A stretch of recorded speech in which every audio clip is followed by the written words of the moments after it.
الفاظ کا استعمال بھی بہتر ہو۔ ہم اپنے مسلمان بھائی کے لیے بعض اوقات لہجہ تو نرم رکھتے ہیں لیکن الفاظ کا چناؤ درست نہیں ہوتا۔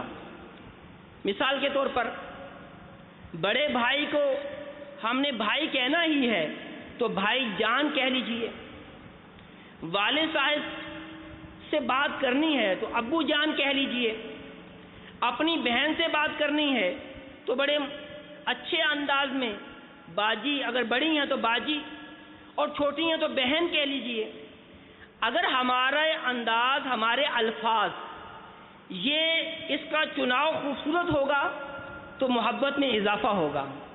امیر اہل سنت بانی دعوت اسلامی حضرت علامہ مولانا ابو بلال محمد الیاس عطار قادری رضوی ضیائی دامت برکاتہم العالیہ، آپ بڑے پیارے اور خوبصورت الفاظ کا چناؤ کرتے ہیں۔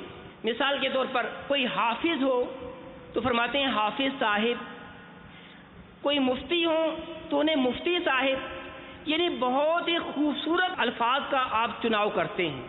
یہی وجہ ہے کہ آج امیر اہل سنت سے محبت کرنے والوں کی تعداد لاکھوں میں ہے۔ محبت کیوں نہ کریں کہ آپ تو حسن اخلاق کے نہ صرف پیکر ہیں بلکہ حسن اخلاق کا پیکر بنانے والے ہیں۔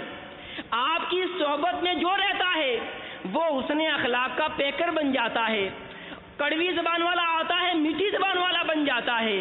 تو میٹھی میٹھی اسلام بھائیو، اے کاش ہم بھی میٹھی زبان والے ہو جائیں، صحبت مرشد، صحبت امیر اہل سنت کی برکتیں ہمیں حاصل ہو جائیں۔ الحمدللہ عز و جل امیر اہل سنت ہر ہفتے کو نماز عشاء کے بعد مدنی مذاکرہ فرماتے ہیں، اور مدنی مذاکرے کے اندر ہماری اخلاقی تربیت بھی فرماتے ہیں، تنظیمی تربیت بھی فرماتے ہیں، شرعی مسائل سے بھی آگاہ کرتے ہیں، اور اخلاق کو بہتر بنانے کے آپ مدنی پھول بھی دیتے ہیں۔